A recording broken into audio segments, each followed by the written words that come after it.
Sou Carlos Barroso com o debate de cena política. Semana de decisões e imbrólios na crise brasileira, que tem a infinita capacidade de misturar, colocar no mesmo saco política, judiciário, economia e ladruagens amplas, gerais e restritas. Michel Temer, que está numa posição não tão confortável como dantes na Câmara dos Deputados, enviou carta aos parlamentares afirmando que é vítima de uma conspiração. Você já deve ter visto esse filme, não é? O advogado de Temer entrou em guerra aberta com o presidente da Câmara dos Deputados, Rodrigo Maia.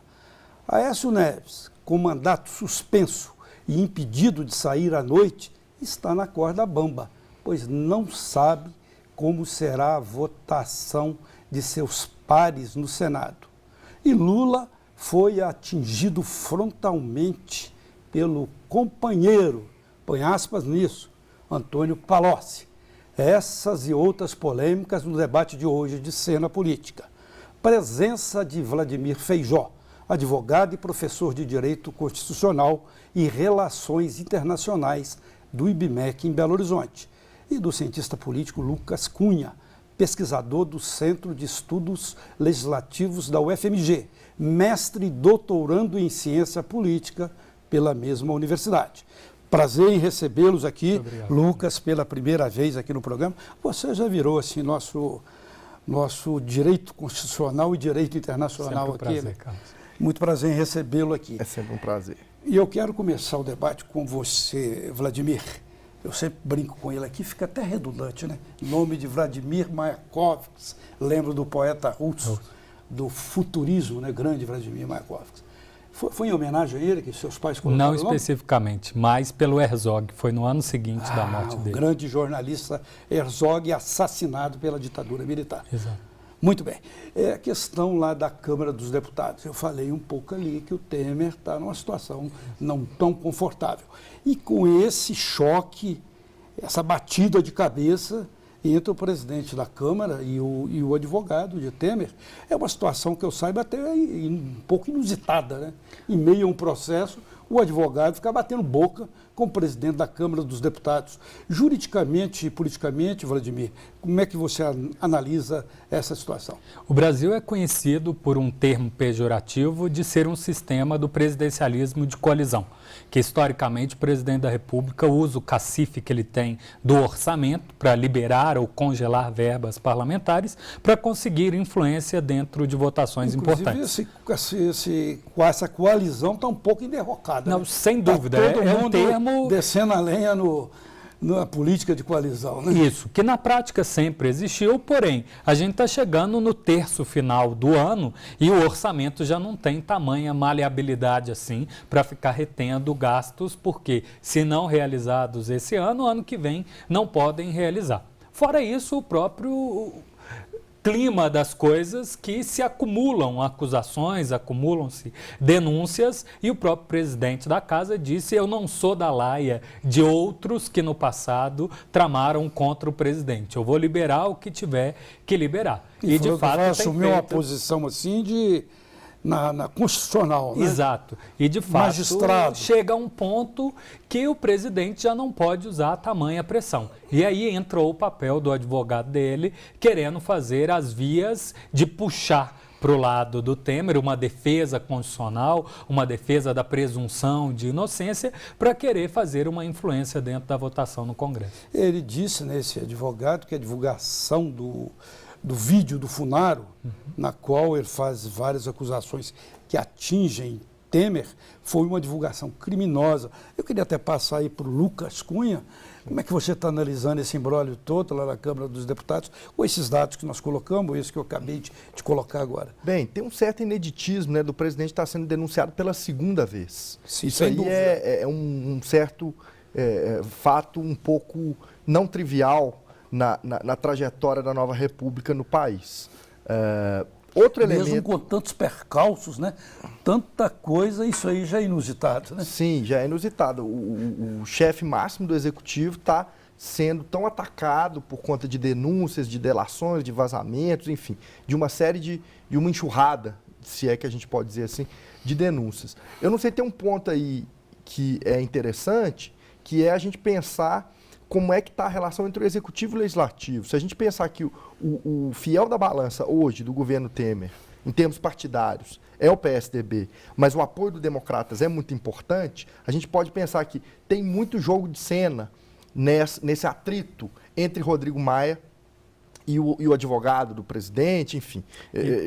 E se me permite, a eleição de 2018 já começou, foi aprovado recentemente as alterações das regras para a eleição e o papel do Temer vetando aqui ou acolá e o Congresso querendo derrubar o veto na sequência vai ser muito importante. Lembrando que parte da reforma é por emenda constitucional e o tema não interfere, mas outra é a alteração no próprio Código Eleitoral. O pseudo-reforma que foi feita. Exato, mas tem aí esse jogo que envolve inclusive já o cenário de 2018.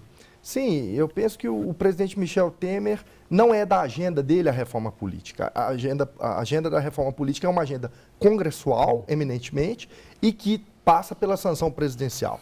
Agora, o que a gente pode pensar em termos dessa crise que está estabelecida entre o Executivo e o Legislativo, que eu penso que ela é de uma natureza distinta daquela de 2016.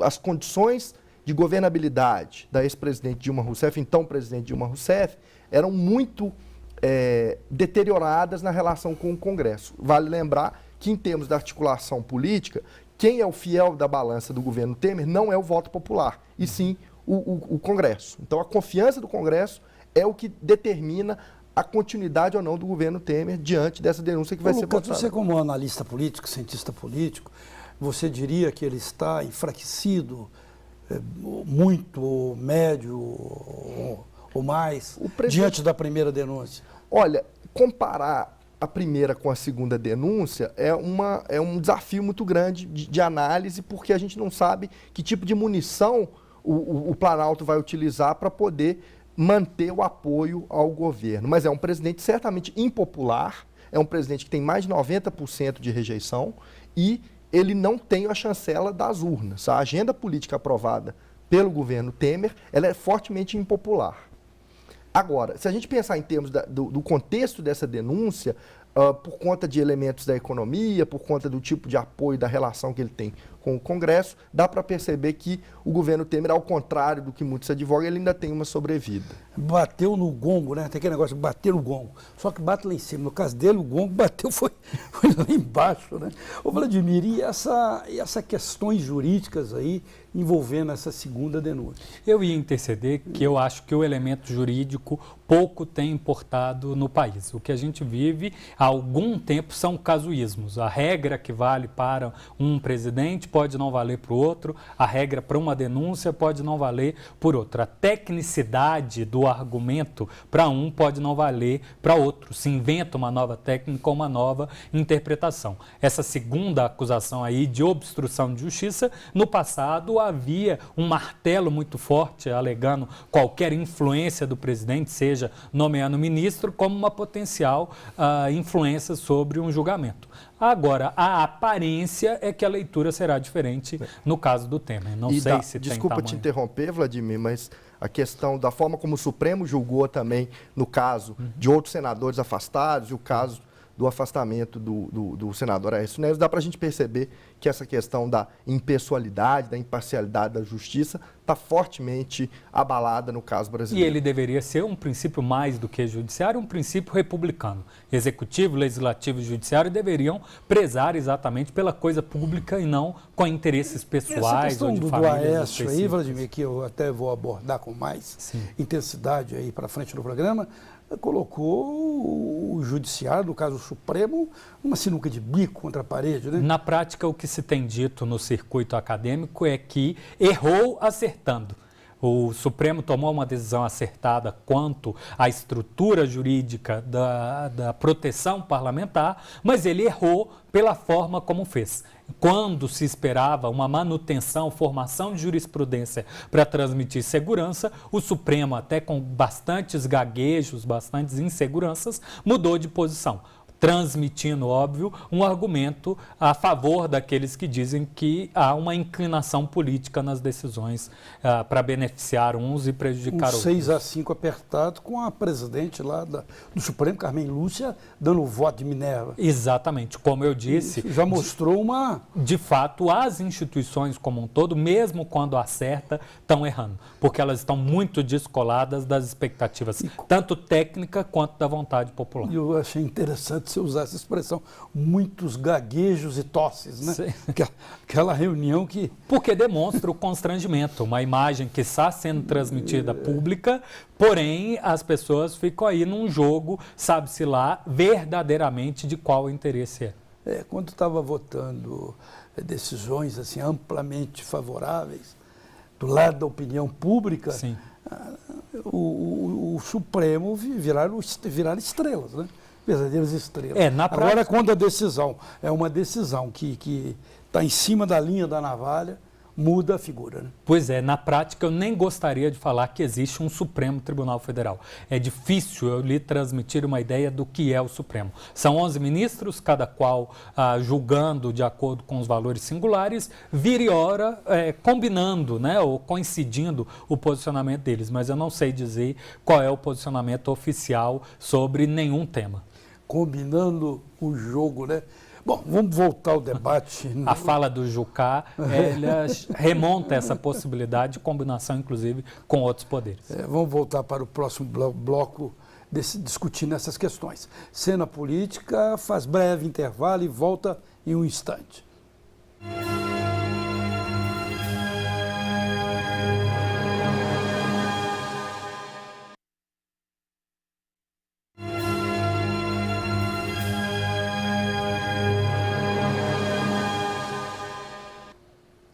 Segue cena política, debatendo questões do impasse entre o Supremo, o Senado, a corda bamba de Aécio Neves, os apertos de Michel Temer, lá na Câmara dos Deputados, a denúncia de Palocci contra Lula e por aí afora.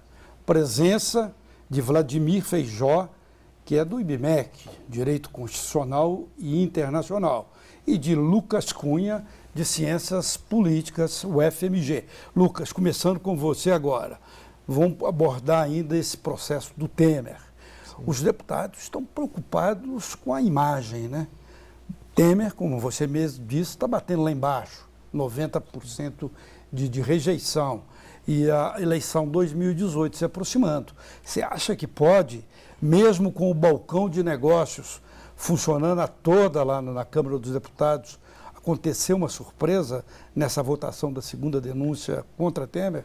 Não é bola de cristal, não, mas analisando os fatos. É difícil a gente avaliar, mas o contexto atual é muito favorável ao Planalto. Então, eu penso que o mais provável, se não tiver nenhum fato novo, nenhuma turbulência vindoura, é que o Planalto tem muita chance de ter da denúncia ser rejeitada no âmbito da Câmara. Agora, o que a gente tem que pensar, a ciência política diz que toda exposição tem custos eleitorais. Então, se um deputado, um parlamentar, ele vota a favor de um governo que é impopular, ele depois vai ter que, nas urnas, justificar isso para o seu eleitorado. E nesse contexto que a gente está vivendo, de uma grande crise de legitimidade do sistema de 88, uma forte crise da democracia que não é só brasileira, então dá para a gente perceber que as chances de reeleição, elas estão muito dificultadas nesse contexto. Então, eu acredito que por conta das novas regras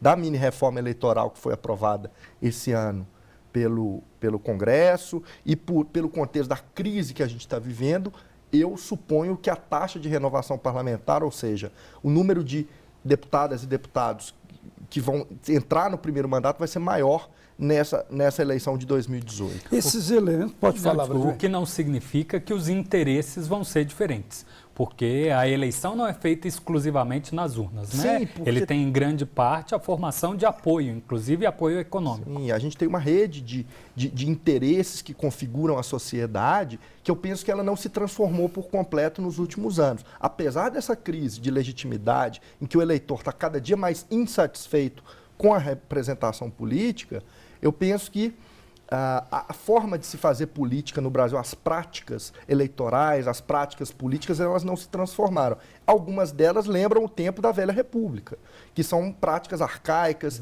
fora da lei, enfim, que violam os princípios democráticos, os princípios republicanos. Então, eu penso que, em termos da cultura política no país, a gente ainda tem muito o que avançar em termos de práticas eleitorais, da gente pensar daquela boa política, uma política saneada, uma política baseada em ideias, em interesses, em apoios, em uma participação dos cidadãos. A gente ainda tem um caminho pela frente aí. Você estava falando de interesses, já falei outras vezes aqui, eu me lembro de Tancredo Neves, de quem eu fiz cobertura, enquanto senador, enquanto governador, enquanto candidato a presidente da República.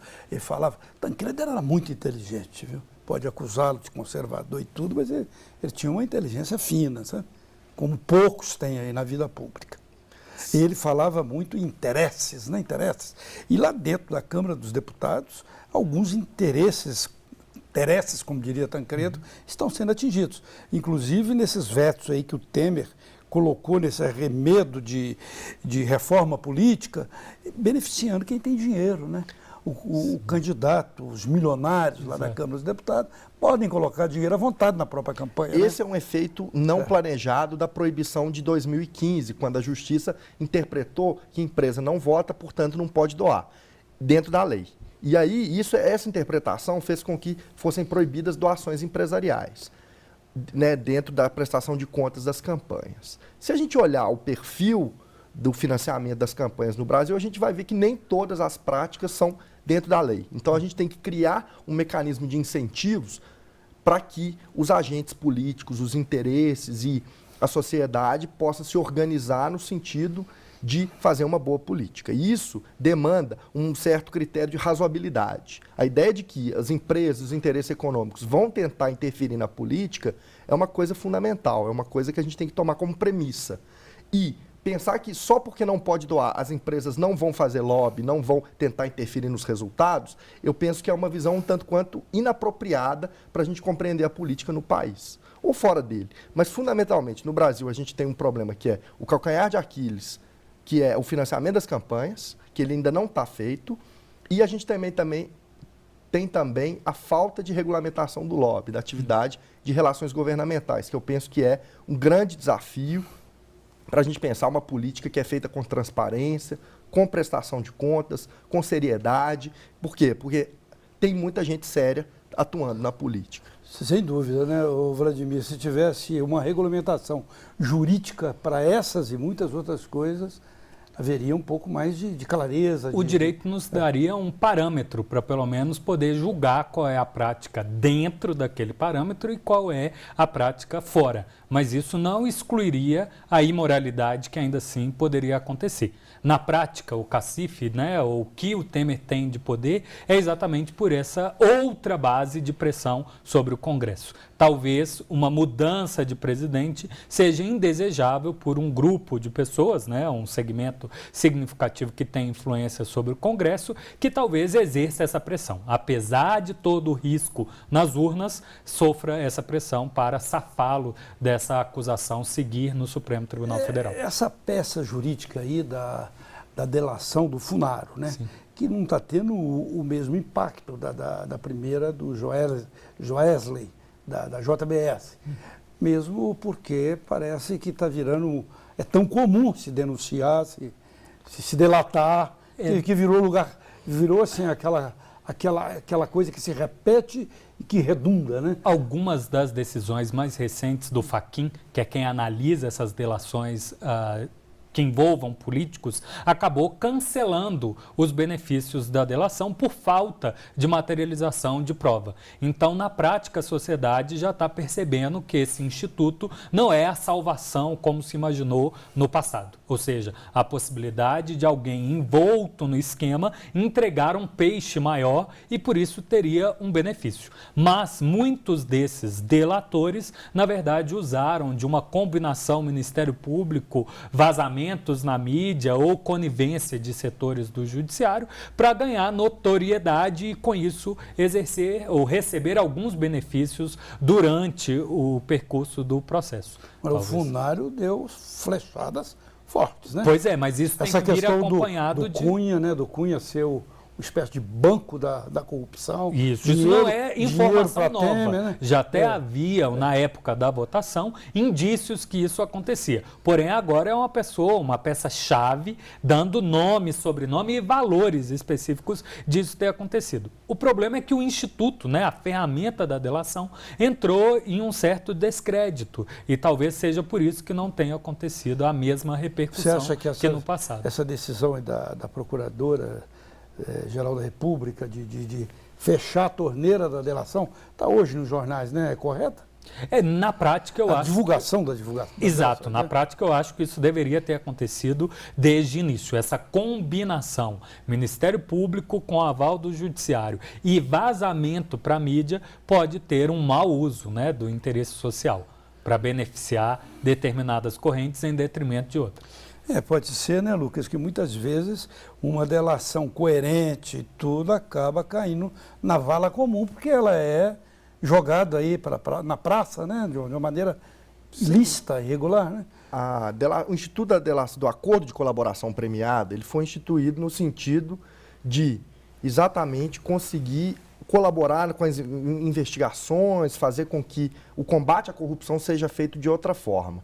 Porém, tem um elemento aí político que é muito inflamável, digamos assim. Um acordo de colaboração premiada que é feito, gravado, registrado, que sai na imprensa, ele consegue destruir a reputação de um político em segundos, em minutos. Se de fato ocorre a devida repercussão, a devida capilarização daquela informação. Sim. E aí isso vira um fato para o noticiário da imprensa que, no mais das vezes, acaba influenciando o curso das investigações e do processo político. Então, o que a gente tem aqui o que a gente está vivendo no Brasil é uma espécie de denuncismo em relação aos acordos de colaboração premiada, que, na imagem das pessoas, acaba tirando a credibilidade de todas elas. E se me permite, Lucas, isso vem acompanhado de um clima maior do que somente de corrupção, uma imagem da sociedade de que estamos em desordem e que é necessário um punitivismo para reestabelecer ordem. Então, o clima é muito maior do que somente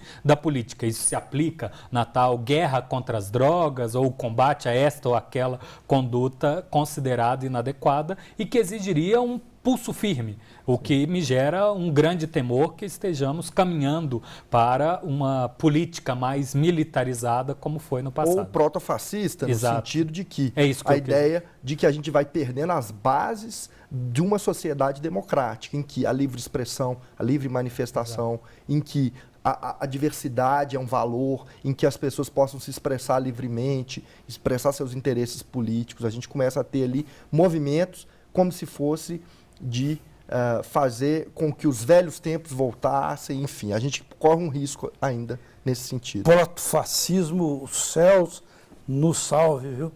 E você falou em reputação, estou me avisando ali que o bloco está acabando, e o deputado mineiro aí, né? Tony Carlos, hein? Denúncia do jornal O Tempo, né? Gastou 26 mil reais em churrascaria, distribuindo a carne para o pessoal lá. E churrascaria Cupim, e colocando o dinheiro, Cupim no dinheiro público, não é brincadeira, né? E do PMDB, viu? Do PMDB. E como a gente dizia sobre denúncias ou a capilarização da informação, esse é um caso de 2014, mas que só agora está acontecendo um desfecho. Que o Tribunal de Justiça determinou que ele... Pois veja, então, o ritmo de uma acusação e chegar até o judiciário de quase 3 anos, enquanto outros casos, o processo decorre em questões de alguns meses. Mas ele foi pego com a mão na botija, né? Sim. Porque muitos fazem isso, usam essa verba indenizatória, essa verba para fazer coisas que não tem nada a ver com atividade política, para comprar voto, para ficar bajulando o voto, né? Ou formar um caixa para a época da eleição. É a famosa botina que pode ser dada de várias maneiras. Cena Política faz breve intervalo e volta já.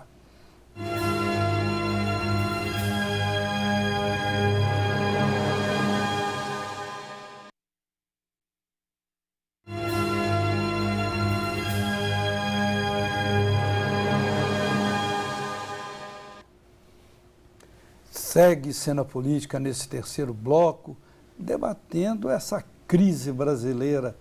Cada dia uma denúncia, cada dia um fato, cada dia algo que atinge o bolso de todos nós, né?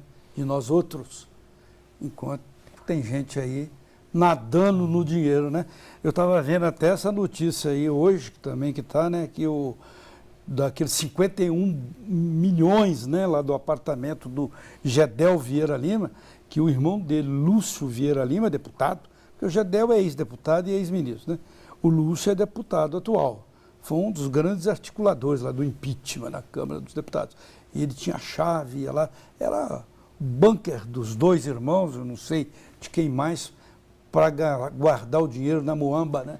O Carlos, se me permite, eu, semana passada estava em Salvador e a boca pequena na rua, que o nervosismo da família não foi o dinheiro ter sido encontrado, mas sim a quantidade de dinheiro. Na contabilidade deles seriam 18 milhões a mais do que foram achados. Então eles estavam com raiva de parte do dinheiro ter sumido, porque provavelmente eles têm a confiança que depois esse dinheiro volta para eles.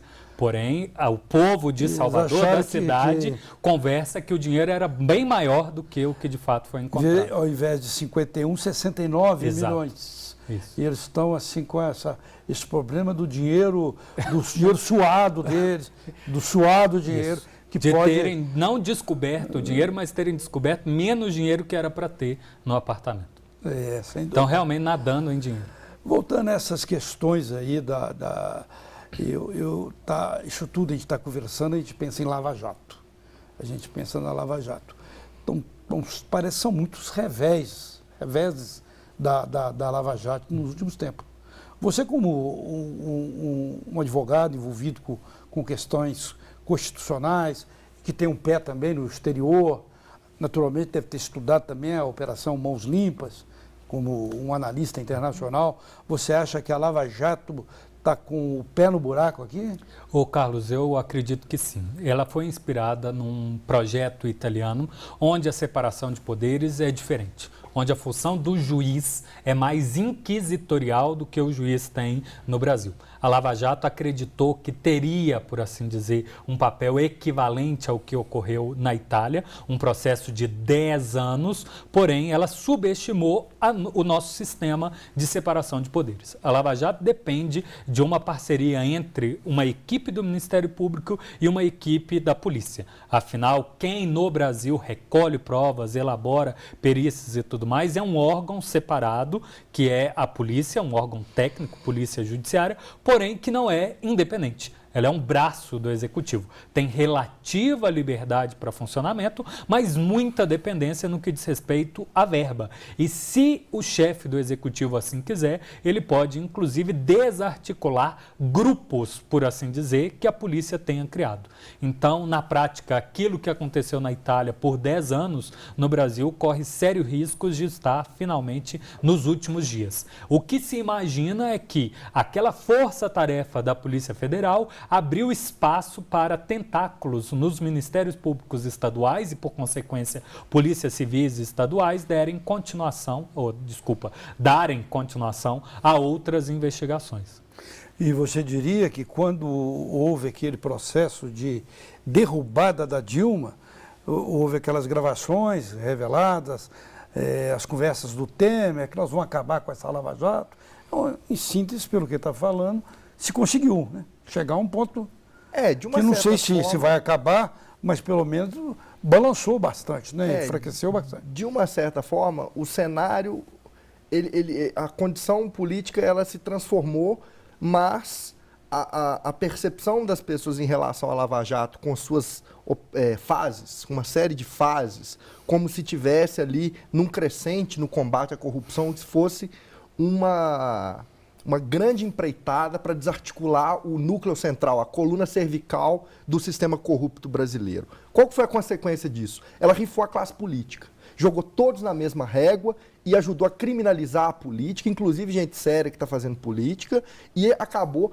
a jogar uma gasolina na falta de legitimidade do sistema político, e isso está contribuindo. Gasolina na fogueira, né? Está jogando gasolina na fogueira da falta de legitimidade, na crise política, e está fazendo com que a percepção do cidadão, do eleitor, e da sociedade brasileira como um todo é de um certo saturamento, uma alergia a tudo aquilo que está ligado à política, porque o político está ligado a uma esfera degenerada da vida, que é uma esfera eminentemente corrupta, uma esfera fortemente ligada ao dinheiro, em que pessoas de bem, pessoas honestas, pessoas trabalhadoras, pessoas direitas, né, no sentido em que as pessoas costumam atribuir esses termos, querem o mais distante estar da política. Porque a política, isso é muito ruim para a democracia. Esse é o problema. Porque quando o cidadão está desmobilizado, quando o cidadão está fora do jogo político, ele colabora para a política ser menos transparente, para os políticos prestarem menos contas. Então, quanto mais atentos os cidadãos estiverem à política, melhor a gente vai estar capacitado para construir instituições efetivas que possam fazer controles públicos, que possam fazer prestação de contas democrática. Aí você vê o exemplo lá da Áustria, né? Extrema-direita, ele falou aí do proto-fascismo. Seria proto-fascismo ou proto-fascismo? Eu gosto de falar fascismo. Isso é coisa do italiano é a fascio, né? Porque a origem da palavra é do italiano fascio, né? O português fala fascismo, né? Fascismo. Mas voltando fora a palavra, Bolsonaros da vida e avançando e tudo, você acha que o Brasil corre esse risco? O Barroso, o Temer, ele entra aí num espírito de transição, mas sem já uma cara a quem entregar. Então, na sequência, vão aparecer aí os possíveis candidatos. Ele, o Bolsonaro em específico, ele atende a um interesse de pessoas um pouco cansadas com o que se diz politicamente correto, um pouco das pessoas cansadas com um político, vamos dizer, de famílias tradicionais, não que ele não seja político já há décadas, né, e poderia ser um político também. Sim, e de alguma forma ele aposta na teoria do caos dessas pessoas cansadas, por assim dizer, da política tradicional e que poderia dar vazão a um regime ou um conjunto de decisões um pouco mais enfáticas. Trump nos Estados Unidos, Áustria, extrema-direita, países europeus aí tendo crescimento das alas. De alguma forma é espírito do nosso tempo. O espírito que não é só no Brasil, esse cansaço de crise de representatividade. Eu conversava com você em off da minha dissertação de mestrado sobre o déficit democrático, uma preocupação lá no início dos anos 2000, e não estamos distante do mundo de hoje. Que não tipo de democracia, né? Exato, que tipo de democracia, que tipo de representatividade. Inclusive, essa tese sua está virando livro, né? Eu acabei publicando ele recente, apesar de estar desatualizado, porque ele é uma análise da União Europeia, mas a parte conceitual permanece atual. E assim, só entrando ainda nesses aspectos jurídicos, com essa delação do Funaro, que disse que o Eduardo Cunha recebeu 1 milhão para organizar repassar, um impeachment. Exato. Não, repassar foi mais, só para o impeachment lá, né? E a Dilma agora entrou com um processo querendo a anulação do impeachment. Será que ela é um fato político que ela está querendo criar ou tem essa possibilidade jurídica? Esse é um argumento desde a defesa que houve um desvirtuamento de um processo que deveria ser técnico, mas por votação de políticos, e que na prática os fundamentos ficou escancarado na votação, que nenhum deles usou argumentos técnicos jurídicos, e sim fundamentos políticos. E você comprar voto em político é ilegal, é crime. Mas seria mais fato político do que uma realidade, né? Acho que é muito Eu penso que mais reverter difícil nesse quadro uma volta do mandato da presidente Dilma é pouco provável. Eu diria que é inviável. Não acredito que existe possibilidade dentro do Supremo Tribunal Federal de acatar esse tipo de tese. Eu até acredito que seria tecnicamente defensável, porém, na prática, sem muito sucesso. Serve para carbonizar um pouco mais o presidente Temer, que já está com 90%. E continuar nesse argumento que o PT está insistindo desde o início, e não somente o PT, de que houve um golpe parlamentar no Brasil e que denunciar esse golpe a partir de um jogo que foi deteriorado, digamos assim, no momento do impeachment, um impeachment controverso. Na prática, pesquisas eleitorais antecipadas já dão a impressão de que, de fato, talvez tenha dado resultado, tanto que ela aparece em primeiro lugar em potenciais candidatos candidatos a senador. E esse talvez seja, de fato, um argumento que pode elevar ainda mais a aceitação dela como uma candidata, né? Uma injustiçada e que poderia voltar à cena política, não no Executivo, mas no Congresso, para refazer as coisas ou colocar uma história num eixo melhor. Houve assim, conversando como leigo, né? Leigo, estou dizendo juridicamente, né? Houve assim a derrubada da presidente, que tinha sido eleita pelo voto direto, mas não houve o corte dos direitos políticos dela. Parece que assim, olha, vamos derrubar a mulher, mas vamos segurar um pouco para ela, porque estamos fazendo algo... Condenou, mas não puniu tudo que deveria punir. E no dia seguinte mudam a regra lá do orçamento, as tais pedaladas fiscais, deixaram de ser vistos como algo inadequado e passou uma lei para autorizar que isso ocorresse. E está então, todo mundo pedalando, realmente, né? Pedalando. Exato. Para a população tem um quê de estranho no processo. E uma população que já percebe práticas ilegais, práticas corruptas, práticas fora da lei, ou mesmo jogo de cena da política, como se fosse tudo farinha do mesmo saco. E aí o problema é que você colocar a pedalada fiscal como algo que gera um crime de responsabilidade e que depois deixa de ser, eu acho que escancara um pouco do cinismo da política, no sentido de que aquilo ali é de fato um jogo de cena. Por exemplo, um exemplo que você citou aí, no sentido de que a Dilma foi impeachmentada, mas não foi punida. Então isso mostra também o quão constrangida estava a sessão do Senado no sentido de condenar, com o apoio do Supremo Tribunal Federal. Isso que assusta, né? Essas inovações, a todo momento, esses casuísmos, certamente impactam a nossa jovem democracia. Sem dúvida. No próximo bloco, vamos falar de Lula e Aécio Neves. Só um instante.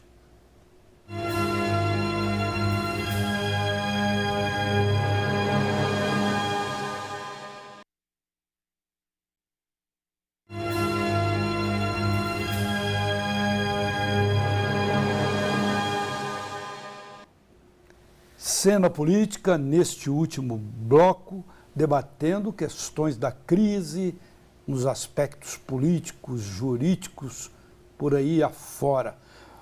Presença de Vladimir Feijó, do IBMEC, Direito Constitucional e Direito Internacional, e de Lucas Cunha, da UFMG, que é Ciência Política, sua praia, né?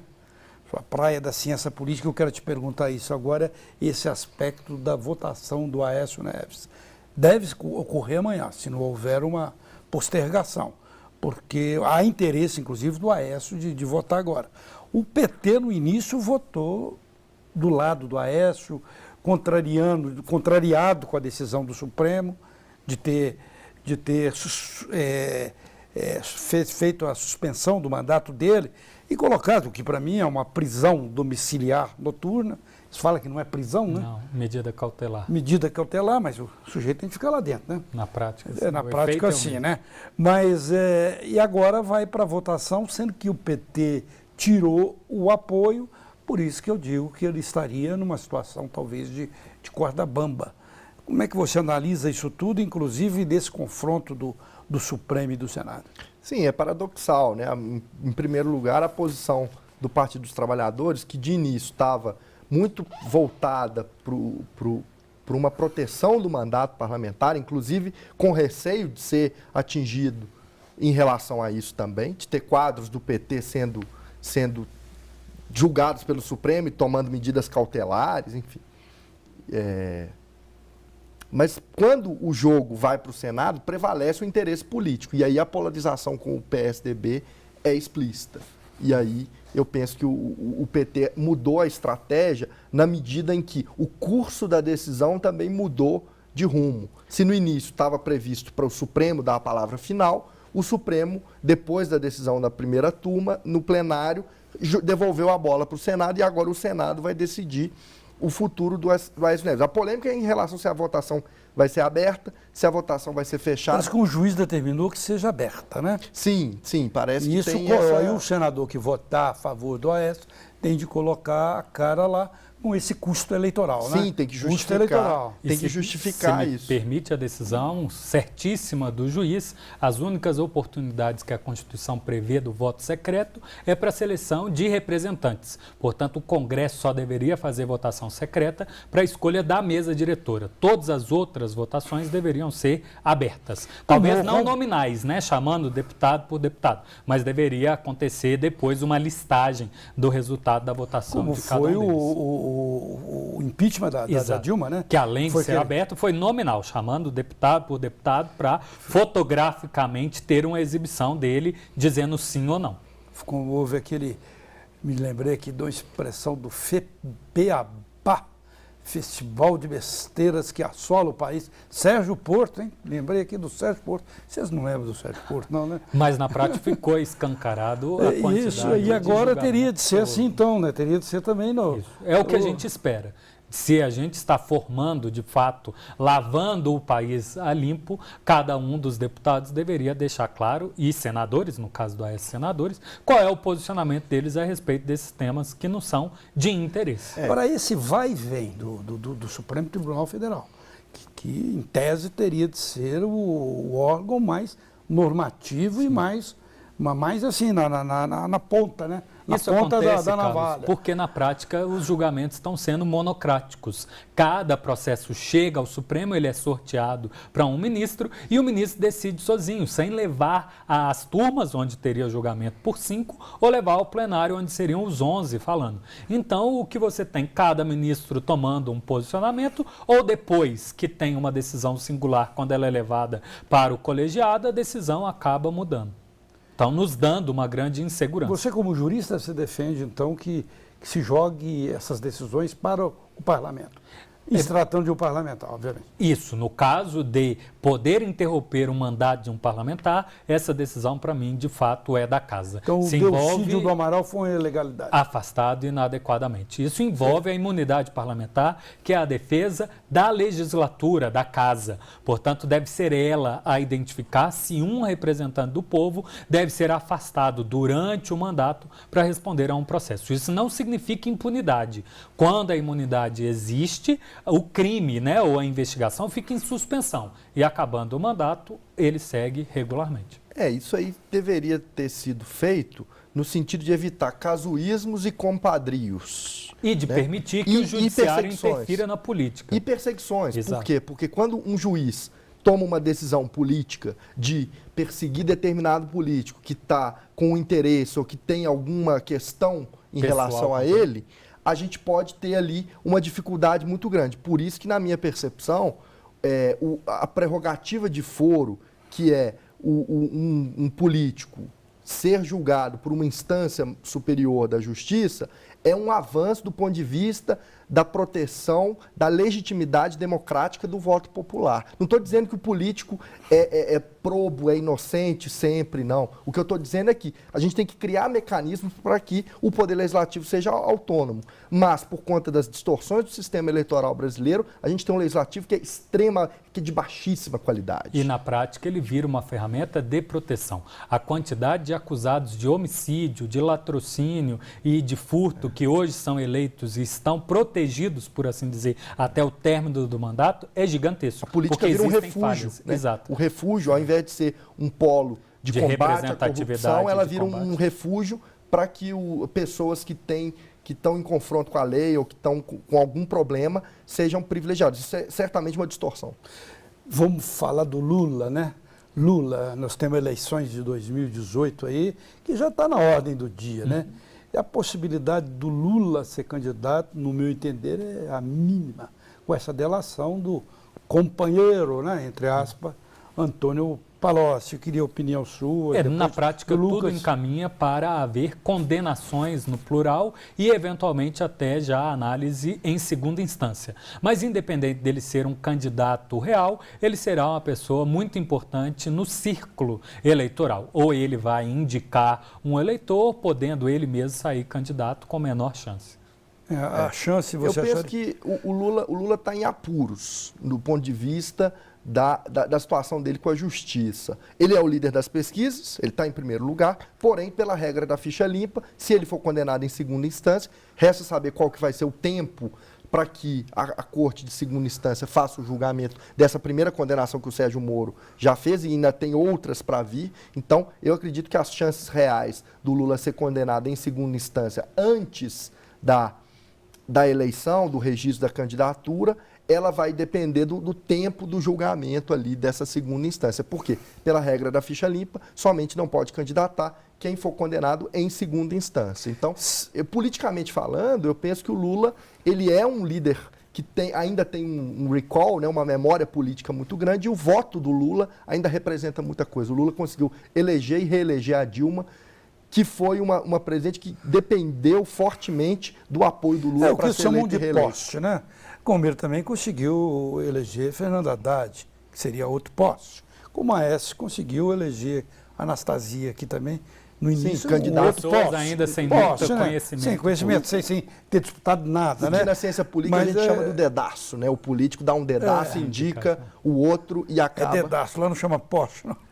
Também. A ciência política dialoga. Mas assim, você acha que conseguiria o Lula formar com tudo? Eu penso que a capacidade de transferir votos do Lula é algo que tem que ser bem analisado e que existe sim um potencial do eleitorado do Lula migrar para o indicado do Lula. O meu maior medo é uma reedição de uma fala muito repetida no Brasil, tanto na década de 30 quanto na década de 60. Não deve ser candidato, se for, não deve ganhar, se ganhar, não deve tomar posse. Esse é o que me gera maior tensão, a questão da legitimidade das urnas. E se tomar posse, não governa. E não governa, exato. Isso é que não devemos seguir para esse caminho. Você acha que o Lula pode ser até um risco nesse sentido? Que na prática, alguns editoriais, inclusive notícias de alguns círculos, o último, o círculo militar, usando esse mesmo tipo de discurso. Isso é o que, de fato, põe medo para o funcionamento de uma eleição. A sociedade tem que confiar que o resultado da urna é o que vai prevalecer. Agora, essa eleição é uma terra de ninguém em 2018.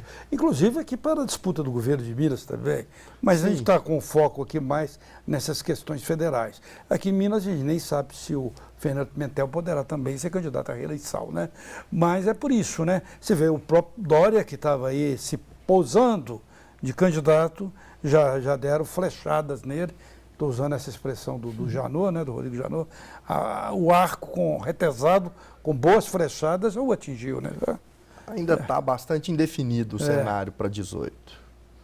E falam, volta do Alckmin, é o famoso picolé de chuchu, né? A dificuldade é que o partido que poderia encabeçar uma polarização com o PT segue sendo o PSDB. Porém, nas pesquisas, é o partido com maior rejeição. Independente de quem seja o candidato, vai ter que lidar com esse tipo de imagem. Os dois partidos aí centrais das últimas eleições estão com dificuldade, tanto candidatos quanto o partido. Estou me avisando ali do término, eu gostaria só de registrar isso quando a gente vê aí o presidente da Câmara dos Deputados, Rodrigo Maia, já se confrontando com Temer, ele também está querendo se colocar nessa linha associatória aí, né?